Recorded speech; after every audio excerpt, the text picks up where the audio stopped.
Coming up today on the show, Hurricane Milton has barreled through Florida and it impacted Walt Disney World. We will catch up on that and other news today on Traveling with a Mouse.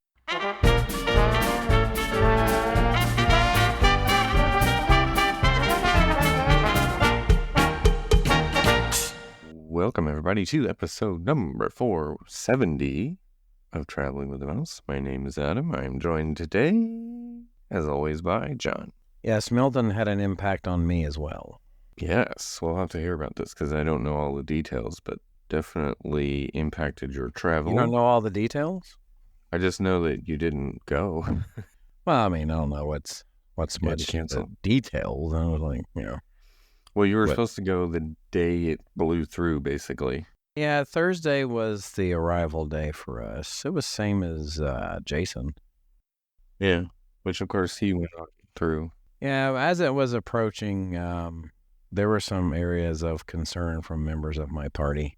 Yeah, I mean, rightfully so, too. I mean, it was a strong hurricane. Well, see, my point of view, though, that I tried to convey, I probably should have done it better, but was that they're always hyped up to be one thing, and they usually are another. Which, right. Honestly, what I predicted it being storm strength-wise ended up being exactly what it was. Yeah. I'm not really trying to toot my own horn there, but I just know from experience now, from paying attention to these storms, just over and over, how bad the regular news and regular weather have become hype men or hype people for these storms. Well, it's all about the ratings. So, but it's also the people who are like on the coast are the ones that really need to get out more so than 100 miles inland. And here's the thing, though. The people who are going to leave are going to leave no matter what they say. And the people who are going to stay are going to stay no matter what they say, pretty much. So, yeah, they're definitely trying to influence as many people to get out of the way as possible because people do die. I mean, several have.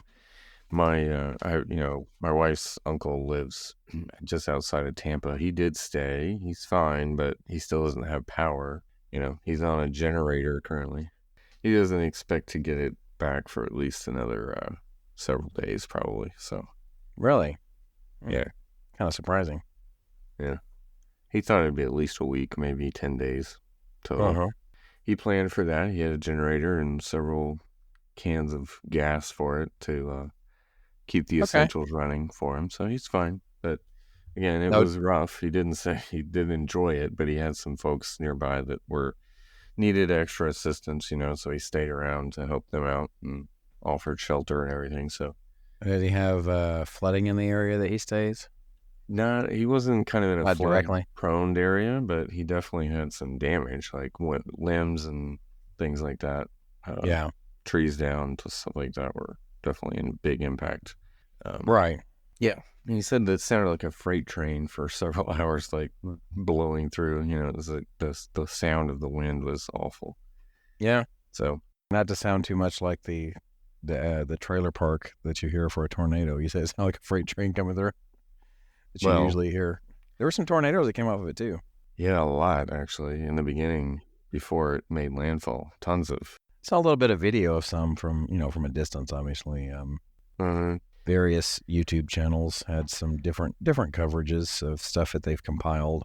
Yeah. From the storm now at this point. Yeah, it was definitely a big storm and powerful. Disney did see some damage. By the time Jason got there, though, the next day, Thursday evening, when did he get there? Like Thursday night. So I guess Friday would be the first time he actually saw it in the daylight. When it reopened, everything reopened Friday. He didn't see any damage to report of. Of course, Disney had a whole day to get everything covered up or cleaned up. And they did, receive a little bit of, we'll call it armchair criticism from some people. Yeah, for not closing earlier. Yeah, and the thing is, they didn't do anything any different than they've ever done. Really, right, they've always kind of done this, They've always stayed open. Kind of monitored it and, closed like... Once it starts getting so far, early. I mean, because, they're realists, to be honest, and people, like I said, people watching the news are watching the hype. And they're in business, and therefore they're a realist, and then they look at what's actually happening and how it's going to affect them and at what point. And And So of course, you do think how many cast members they have. They don't all live on Disney property, which I would say is Disney property is probably the safest place to be in Central Florida because of all the one of the hotels are very safe and they have their own power grid where they can return power very easily or quickly. I couldn't even tell if they lost any, to be They honest. probably didn't. Yeah. So if I was in Florida, I would want to be at a Disney hotel during the. Well, I was going to say, when you mentioned that about the power, I have the stream that I saw on a place called, I think it's Park Pass TV, if I'm not mistaken, what's the name of it? They had a stream set up from either the Swan or the Dolphin one. I'm not sure which one, that area. Yeah. And it was facing toward Epcot, and you could see the beacons of light. It was literally on like the entire storm. The beacons of light was. Doesn't surprise me. I know there's like one or two lights that are out sometimes. I wonder if any more, but it wouldn't have been because of the storm, most likely. So. Yeah, and of course, when it was all said and done, you see leaves blown all over the place, a lot of that stuff. Some few limbs. Polynesian had some damage. Yeah, actually had some roof damage. It peeled back on one of the longhouses. Yeah, I think I've never heard of that happening before. It's probably the first time, huh? Yeah, first time I've seen anything poly, but yeah, that kind of brings up one of the stories I wanted to talk about, though, is all the different times Disney World has closed in its 53-year now history, and you definitely can get a sense of the last 20 years or so. There's been a lot more closures due to hurricanes than the first, say, 30 years of operation. So it's definitely more frequent these days. But the first time, it says, was 1985 with Hurricane Elena. Yeah. And that was August 31st, 1985. They closed early that day. Yeah, this was before my time, but it says it was a Category 3 hurricane, and it caused $1.3 billion in damage. I don't know if that's adjusted for inflation or not, but yeah. So it was August 85. So at that time, it was just Magic Kingdom and Epcot. So, and then the next time wasn't until 1999, Hurricane Floyd, which I do remember that name. Whoa. They didn't close any time between 85 and 89 for a hurricane? That's what it says, between 85 and 99, yeah. The next time didn't Floyd. Hurricane Andrew come through there or touch them in some way, shape, or form? I don't know. This isn't listed as a potential. That was in 92, I think. Early 90s, yeah. I don't know. Remember it coming through. Maybe it was far. I mean, I know it hit Miami. Let's see. So maybe it was too far south for it to really affect them. But I would be surprised if the path was. Surprised it wouldn't even close them. Actually, no. Yeah, it shows that shows Hurricane Andrew went sort of over Miami and then into the Gulf, and then Louisiana. It made landfall again. Mm-hmm. So, it would have impacted them for sure if it hit Miami, but I guess not enough for them to close, like, for a whole day. What was the strength of Andrew? Look at For some reason, I was thinking he was a pretty strong cat. It was... Like at least a 4, I thought. It hit Category 5 status, but I don't think it hit... It was after it hit Florida. Yeah, let's see. When did it... Oh, it made landfall as a Category 3 in Louisiana when it went through the Gulf. What did it do when it hit Miami, though? I'm looking.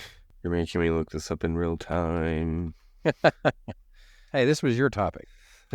But I wasn't talking about my Hurricane Andrew. I'm just surprised that it didn't impact Disney. That's what I was saying. So, well, it doesn't say that Disney closed because of Hurricane Andrew, so... I don't know what time of day it came through either, so maybe it was overnight and they didn't have to. Right. I don't see anything about it. Yeah. Hurricane Floyd was 1999. I remember September 14th.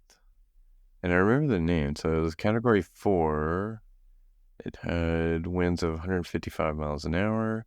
It says the hurricane never actually made landfall in Florida, ultimately turning away from the coastline. However, the storm still caused $6.5 billion in damage to Florida and surrounding states and the Caribbean islands. So it never actually hit Florida, but they closed.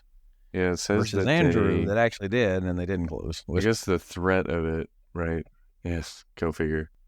And of course, 9/11, Right. which we were there very shortly after. There was also a tropical storm right after that. It was. But I don't think it would have closed because of that necessarily. But No, but we arrived during a tropical storm that year. that's true. I do remember that. Because somebody had to go get out, go to the bathroom in the middle of the storm. We stopped at a rest stop or something. Anyway, I don't remember that. I vaguely remember that. Someone having... Yeah. I remember that like the power was out or something when we first got there because they gave us like a flashlight or something. At the Polynesian, right? Yeah. There was something. Yeah, I do remember flashlights being used for some reason. Yeah. That may have been on, like, do you have your footage of that trip? I know I have mine. Do you still have yours? Maybe. I just figured you would. I'm trying to remember if we do. I don't know that I have your footage of it. Is the reason. I usually have both. I have some footage of it. I can't remember if it's ours or yours. But anyway, I'll look and see. Okay, so I don't remember. Did they close on September 12th or did they reopen on the 12th? They got everybody out on the 11th, actually. Right. It was early in the morning, obviously. It was before noon when they had evacuated the parks. I think they must have reopened on the 12th. So this isn't technically... There were a lot of things closed the next day. For some reason, I want to say they were one of those, but I could be wrong. I don't know, but we got there on, the Thursday? 13th. The 13th, yeah. Yes. So by then they had reopened. Yeah. But a lot of people couldn't get to Disney because the flights were grounded. So if you couldn't drive, a lot of people couldn't get there. Yeah, that was when we discovered how much interference you don't realize that planes get from sound travel. Right. Because we could hear the Imagine Wolf all the way across at the Poly. Right. You could never hear that before. Yes. Which they don't even do that anymore, which is funny. You don't hear that I don't hear anymore, the wolf ever anymore. But man, you used to hear that all the time. I think the wolf is just like, you can only hear him if you're right there. Like they just turn the sound way down, I think. Yeah. Because, man, it was so loud across at the Polynesian. You could hear it. Yeah, because we had gone swimming or something that evening. It was like when you go, because we had a room that was on that side of the pool. You could hear it. Yeah. Yeah, it's crazy. It was definitely an eerie feeling, too, with no planes in the air. There was just no... That's what I'm saying. That's noise interference that you don't always even realize. But it's interfering used to it. Yeah, but that's just it. You don't really hear it, but interferes. You notice it when it's not there. Right, yeah. It interferes with other sounds, how they travel, right? Like it interferes with the traveling of those sounds. Like you could hear stuff over at Magic like you could hear stuff over Magic Kingdom that you wouldn't normally have heard because of the the air travel. So right. Crazy. And it interfering with this sound. The next time was Hurricane Charlie in 2004, which I do remember that name as well. I don't remember that one being very big. Yeah, I remember the name Hurricane Charlie, though, but it turned towards Orlando. Walt Disney World closed early. Animal Kingdom never opened that day. Hurricane passed over the parks that night, and they reopened the next day. It was a Category 4 hurricane. It says ultimately caused $16.9 billion in damage and 35 fatalities. Also, the same year, Hurricane Francis, September 4th and 5th. So... none of the parks opened on the 4th or the 5th, so that's the first time Walt Disney World closed for consecutive days. So 9/11, they're saying here, according to this article, that 9/11 they didn't have two consecutive days where they were... I guess for it to be 2 consecutive days, it has to be the full day, maybe? Or yeah, because 9/11, they were open in the morning, and then they closed, obviously, after everything. Yeah. Hurricane Francis was also a Category 4, caused $10 billion in damages. And reached... Are these all 2004? Those Charlie and Francis were like 2 weeks apart, 3 weeks apart. Kind of like Helene and Milton. Yeah. Wow, another in 2004. Jeannie. Hurricane Jeannie. Or Jeannie. I was going to say Jeannie. Sorry. Don't blow this horse, Gene. Yeah, Hurricane Jeanne, I think it is. Deadliest storm of 2004. I don't remember it. Though its worst impact was in Haiti, it did make landfall in Florida, just 2 miles from where Francis made landfall earlier in the month. That was September 26th. Disney World closed that same year. So, man, 2004 was rough. And 2005, too, I remember, of course, But Hurricane Wilma in 2005, October 24th, parks did not open. But after the hurricane safely passed, the parks opened late that afternoon. So you're just naming the ones, though, that, well, obviously we're talking about Florida, but that was the ones that impacted Florida. But from those years, too, I remember Ivan and Katrina. Katrina was, obviously the worst that year, but Ivan was bad, too, yeah. 2004 and 2005 were both really active years for hurricanes. Side note on Wilma, Pirates of the Caribbean Dead Man's Chest had to pause filming because of the impact to the Bahamas, where they were filming Dead Man's Chest. $26 billion in damages. Hurricane Matthew in 2016, so really between 2005 and 2016, they didn't really have any closures. But Hurricane Matthew, what was or the dates? October 6th. Okay. And they remained closed on October 7th. Disney Springs reopened on the evening of October 7th, and the parks didn't reopen until October 8th. Matthew actually never made landfall in the United States, but it caused significant damage in Florida. And all, the storm caused 731 fatalities, estimated $16.5 billion in damages. So when they say it never made landfall, so this went down the coast, I guess. I mean, it just hung out was floating just offshore. Yeah. Let me take a look. Oh yeah, the path basically skirted up the coast of Florida. Which coast? The East Coast, the Atlantic side. Okay. Teetered very close to Jacksonville. So that would have meant the lot of the rain and stuff would have been on that side that Orlando was on. Yeah. Most likely. So it definitely was impacted. It just not direct over the eye or anything. And then, of course, Hurricane Irma in 2017. Disney World parks closed early on September 9th and remained closed through September 11th. Irma made landfall in Florida as a Category 4 and caused minor damage to the parks. Irma is the third strongest hurricane ever made landfall after forming in the Atlantic. It caused over $77 billion in damages. But yeah, that's several days that Disney World stayed closed there. 2019, Hurricane Dorian. Magic Kingdom Hollywood Studios Animal Kingdom closed early on September 3rd, 2019. As Dorian approached, when it was clear the hurricane would have minimal impact, Disney decided to keep Epcot and Disney Springs open into the evening. While the impacts at Disney were minor, Dorian is still the most expensive disaster in the history of the Bahamas. And of course, COVID-19 was the longest closure Disney ever had. Oh, they counted that? Okay. Well, they're saying anytime it closed for any reason because 9/11 was thrown in there too. All right. Of course, March 2020, March 16th through July 10th was obviously the longest closure. The parks were closed for 116 days. Disney Springs was closed for 65 days. The longest Disney World's ever closed. Of course, that probably won't ever be broken. Hopefully not.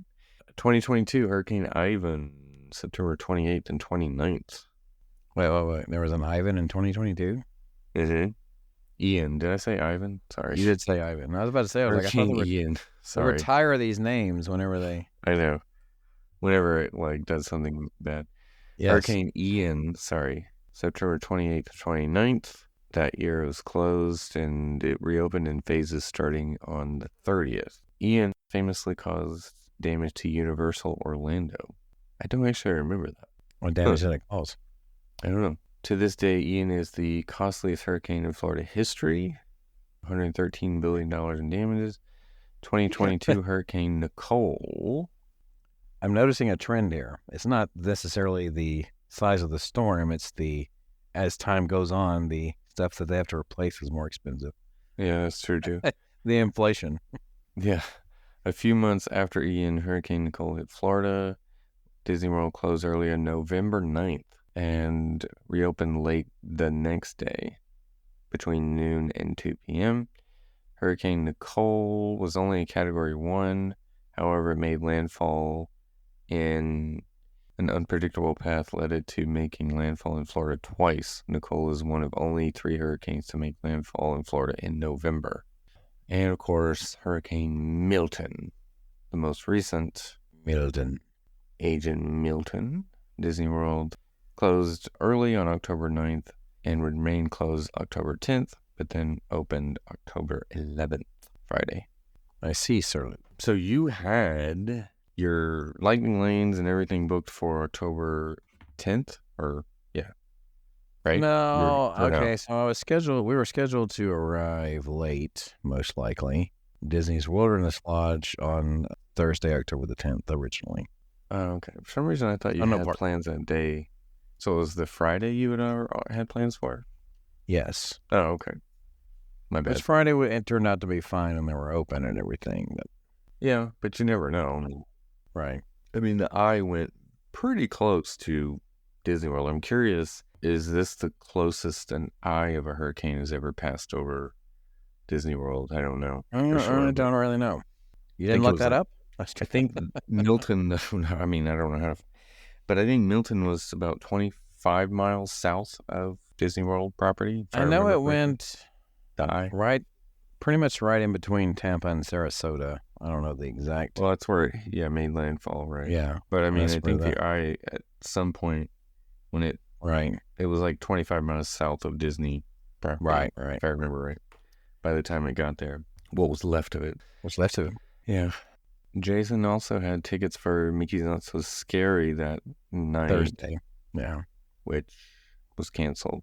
I guess he planned on leaving even earlier originally, and then when the party got canceled, he didn't leave as early. That's the only thing I can figure, because he definitely didn't get there early enough to go to the first part of the party. I know that much. Right. Yeah, he got there really late, like 7 or 8 p.m., something like that. Yeah. I think he said he saw more damage from Hurricane Helene on his way down. But by the time he got to Central Florida, I don't think it was as bad as probably the west coast of Florida got, obviously. But yeah. So, the plan was to arrive late Thursday. Yeah. To Wilderness Lodge. That was the original plan. Right. Friday was going to be MK. Yeah. And had purchased Lightning Lane Multipass in advance for there. Right. And then I had already gone ahead and started and did Saturday. I'd done Epcot. That's what I had purchased for. So basically, I had purchased Lightning Lane Multipass for MK on Friday and Lightning Lane Multipass for Epcot on Saturday, and individual Lightning Lanes for Guardians on Saturday. Okay. I didn't do any individual Lightning Lane at Magic Kingdom because the only one options are Tron and Mine Seven Dwarfs. Which I also figured that if I really wanted those, I probably could get them, like day of anyway. Day of if you wanted to, yeah. Which I don't know. I mean, I'm still of the opinion that I don't think Tron's really as necessary as it once was. It all depends on how long you want to wait. But you're not going to wait super long for that line. Again, my argument is it's just too reliable and it's not very long of a ride. So, yeah, right. As to why it's going to keep moving is probably the reason why they took it off. But so my experience, we'll say, with canceling this was, I don't know, in some ways a bit disappointing. I guess part of it was because the fact I had to do it, but I ended up staying on hold a pretty good while the first time, but it was later in the evening. And apparently when I canceled the reservation, whenever you tell them all the information, they put you on a hold. They really, back in the day, they didn't used to be quite so repetitive with their hold music, by the way. I don't know what made them decide to do that. Like, it's only like a 5 or 6 minute loop, and then it repeats itself pretty much. I mean, it really is. I don't know. I guess I haven't been on hold that long in a while, but I thought they had played like Indiana Jones and Star Wars and all this stuff that they not. It's not that I heard. You know how many times I heard Happily Ever After? Oh wow, enough to not be happy about it. Exactly. Well, I imagine a lot of people were calling. I'm sure they got inundated with cancellations and modifications or whatever. Yeah, and of course they extended it. Still, their policy. So did they offer you to just reschedule or full refund? No one that I spoke to ever just said that. Yes. They just basically did what I said. Oh, okay. But what I was going to say is once I gave them the information and told them the reason for the cancellation, usually they put you on a hold. They get this to do this stuff. They come back, and they tell me what I'm going to get, refunded back. I mentioned at that point, what about the lightning lanes that I had already purchased? And then they mentioned how ticketing was already closed for that day, which I think is kind of stupid that they can't handle it. Yeah, all at one time, like you have to do 2 different areas as it is, because think about it, this is all part of your process now. You've created this. You've made this part of your process. Like you essentially force people to do this, right? Yeah. So I ended up having to call back the next day to get only another wait. That one was probably 45 minutes or more to see about canceling the lightning lanes. Then, of course, I had to say the reason why. And then of course, they had to put me on the hold while they relayed all this information, apparently to a different department. As I was on hold, I noticed I was getting these emails, though, that I was getting refunded them. So I knew what the answer was. They were doing it they came back. Yeah, right. I knew what the answer was. They had done it, yeah. Or I get someone on the line. Well, the cast member that I got the night before, though, didn't come across as particularly friendly, I must say. When it came down to the end, they talk about staying on for a brief survey. I just hung up pretty much. I usually like to stay on. Didn't even give them a bad review. No, I just got off. I was just tired of being on the phone. I can understand that too. Yeah. I've gotten to where, and this isn't always the best option, but the chat feature on the app, and again, the ticketing thing, they probably would have said the same thing. You have to contact, because I think, I had done something once where I bought a lightning lane for someone who was not in my party. Like they were eligible, but I didn't mean to. I accidentally bought a lightning lane for them, and I tried to use the chat, and they're like, you can't until I don't remember what it was, like 8 a.m. or something, or 7 a.m. or whatever. Yeah. So they're like, you can't reach us until that time. Right. I had to wait until whatever, I forgot what the time was, before they would help me. But and actually this is, I forgot about this, but you just brought it up to me when you said chat. When I was doing the lightning lane thing, I was on hold for a long time. And, I was actually talking in Messenger with you guys, and Jason had mentioned something about the chat. Yeah. So I just hung up, and I decided to try the chat. And then that's when they said you need to call, basically. Oh, really? Huh. So I called back. Oh, and that time, though, I got someone pretty quick, and I think it's because of the tone in which I answered the questions of what I wanted to do, possibly. Who knows? Maybe. It's like AI picked up on the fact that I wasn't happy, possibly. So they sensed. I got someone really fast that time. Make note of that for next time. Right. Really. It's like I wonder if that's the reason. It may just have been coincidence.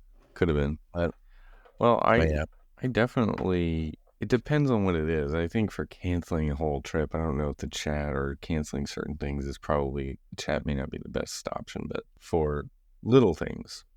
This is the thing that gets me. So they do the cancellation. They tell me it's going to take, like, 3 to 5 business days or whatever it is before you see the refunds, right? Yeah. Whereas if I'm calling and making a change, say, for instance, when I made the change from Animal Kingdom Lodge to Disney's Wilderness Lodge, like the refund on that was like immediate, versus cancellation. Yeah. Go figure. Yeah. It's always the way it is, though. They always take forever to give you your money back. Here's the thing, and that was done on a Sunday. But like I said, there was a difference, because what I had done is they had accidentally booked it twice. So they canceled one, and I got the money back on that one immediately. Yeah. Because I still had an active reservation, I'm assuming. Probably. They're just but like, if you're not actually money. Yeah, if you're not actually spending money with them, it takes longer. Go figure on that one. That's how they are. Yeah, whatever. Anyway. Keep it on the books as long as possible. I guess. Who knows? I bet you some of those people booked back almost immediately. Yeah, that's why I was wondering, did they just offer to reschedule people? No, I never was told that. Let's put it that way. So they refunded you for your tickets too? They didn't just say, hey, we can... It was part of the package, so extend. I see. So it's both. I see. That's probably why then. Okay. Yeah, the only thing that was separate was, of course, lightning lanes. But I had to deal with that separate. Which, that's the thing that I don't understand. This is part of your process now. You're telling people you can do these in advance, then if you have to cancel, obviously you don't want to keep the lightning lanes that you're Right. not going to use. Yeah, I So want to why is that cancel my not all in passes, one? but Yeah. I It's might like, like, well, I'm not going to be able to go, but here, have this. You can just have this, extra $300 or whatever. Yeah. yeah, it Yeah. should just cancel that with it. That's kind of silly that they are like, oh, it's not us. Like, Well, oh, you that's mean the thing. flying reindeer? Yeah. What's the thing is, why isn't reservations able to do that? Because you're due a ticket package through that whole thing if it's a Right. package. Like, oh, it's separate. It's completely different Right. system. And why is one, and the thing is, if you're going to do this, why is one area closed earlier than the other one? Yeah, it's a little frustrating. To force you to have to call back to cancel something that should have just canceled with everything else. Yeah. Pretty much. Frustrating.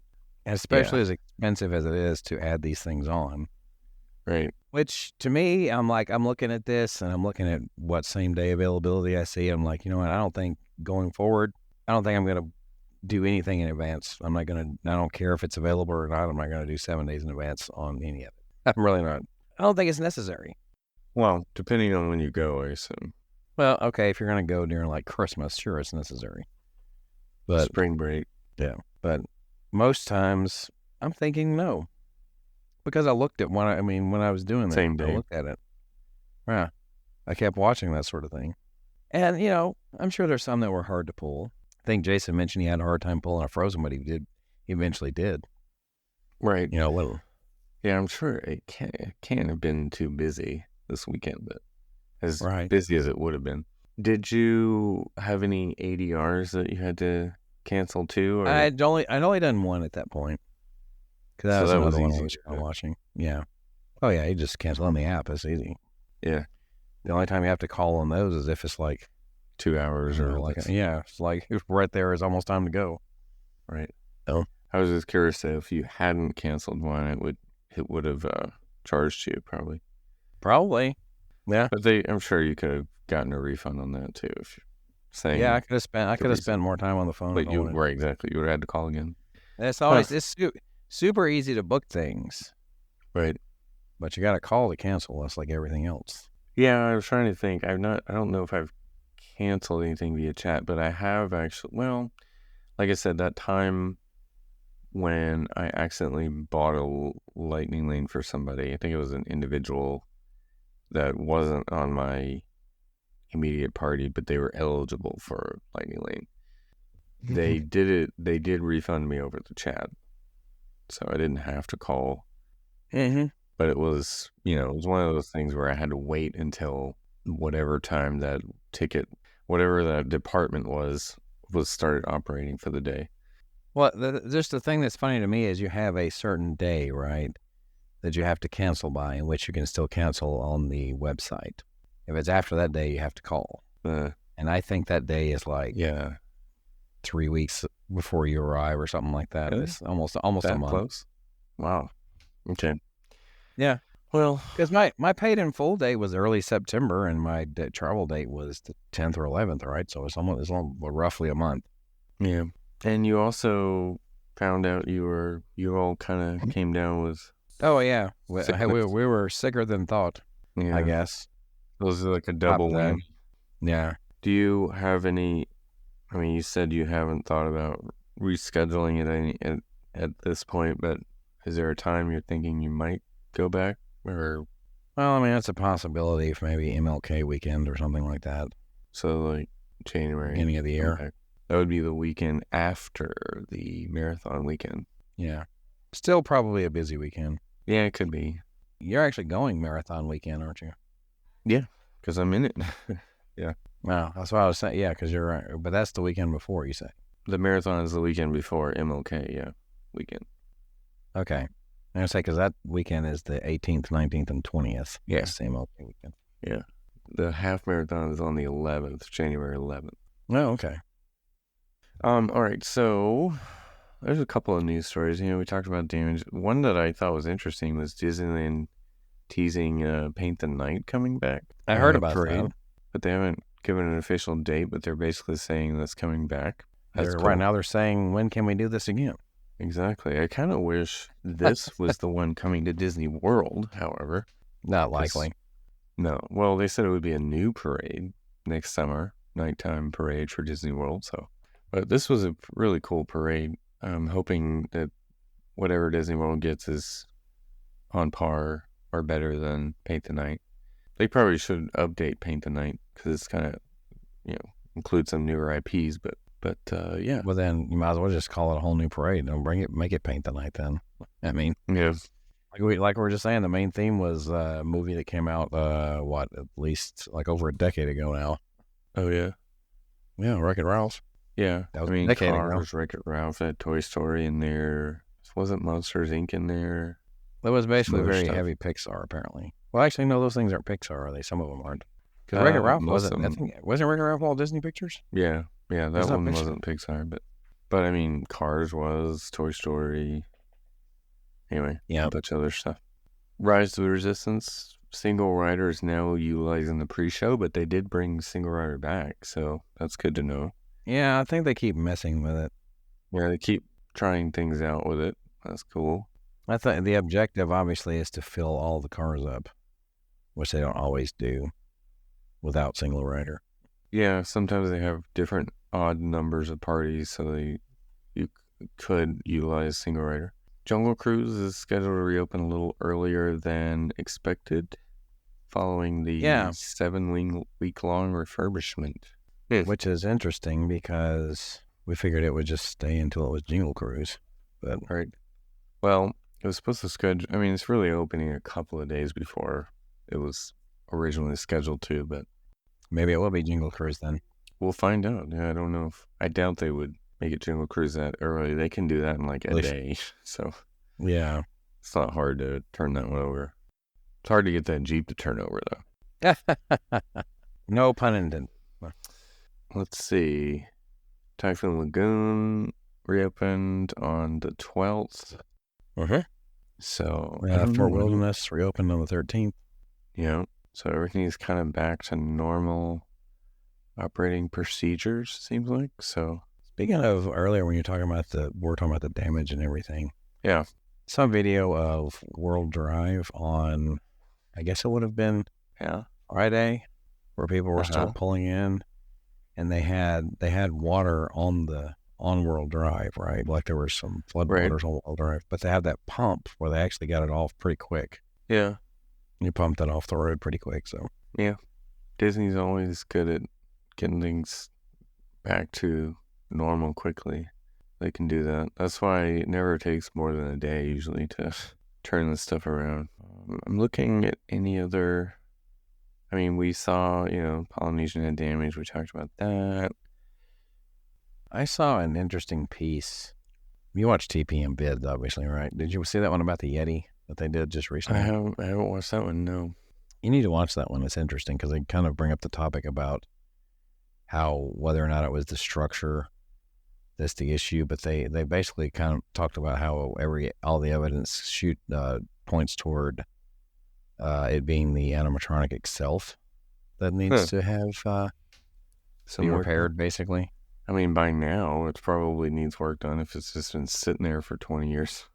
Something I didn't realize, apparently there was a time period after the last refurb in which what they did was they kept it in B mode, but they did the A mode lighting so you can actually see it more. Huh. And but the strobe still was flashing, so I don't know. I don't know if they were experimenting with something or what, but because you really can't even see him in B mode, not much. Yeah. I mean, it's really... But I think the idea of that one is to hide him so you can't tell he's not moving. So Yeah. I mean, it's so fast that you see it with the strobe light effect on it. You barely really can register what it is before it's like, oh, wait, that was a giant something. yeah, you can't really see him that well, unfortunately. Yeah, it's unfortunate that it... I really wished I would have gotten the chance to see this one in its full glory. Yeah, I would say if anybody out there who's never really seen much about it, there's the History Channel did that special on it, and you can find it on YouTube where you get to see it in motion, like when they were testing it. I don't even think it was in the show building. It was like probably in California when they were staging it.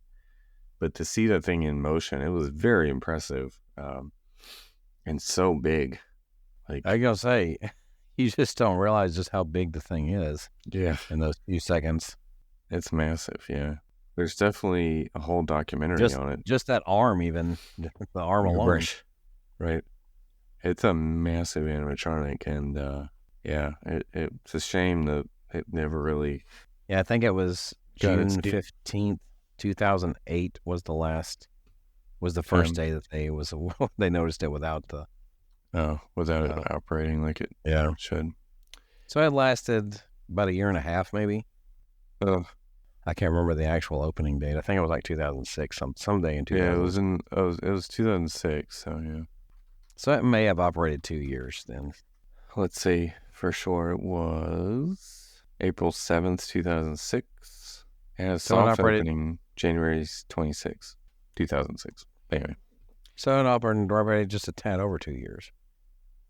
If June 15th, 2008 was today, which I think it is. $100 million attraction, which if you look that up on YouTube, it's there's a lot of Joe Rohde in it. It's called Expedition Everest Building a Thrill Ride. Was it on it was on Discovery Channel? Discovery Channel, not History Channel. Sorry.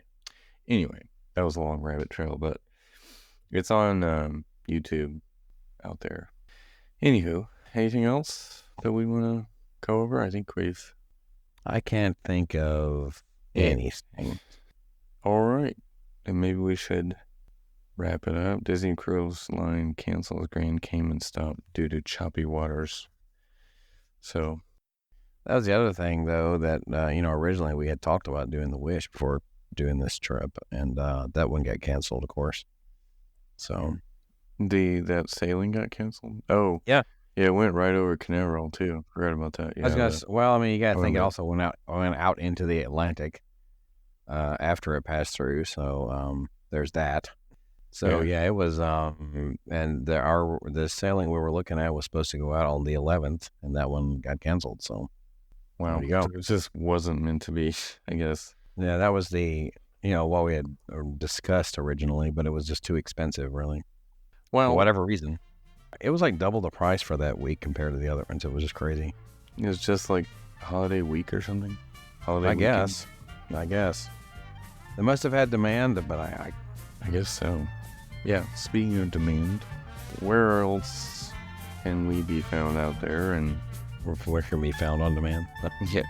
Well, there is always Facebook, X, and Instagram. That is all at TWTM Podcast. We have a Spreadshirt store, which you can get your exclusive TWTM merchandise. That is shop.spreadshirt.com/TWTM Podcast. We also have a YouTube channel, as we just mentioned. And where else can we be found, Adam?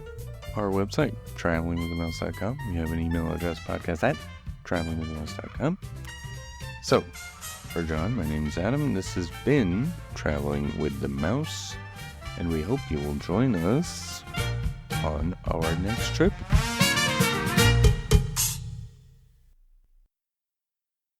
As long as there's no hurricanes in the way. Hopefully not. Our next trip that can be canceled. Oh. Yeah, right. There's still, another month of hurricane season, so.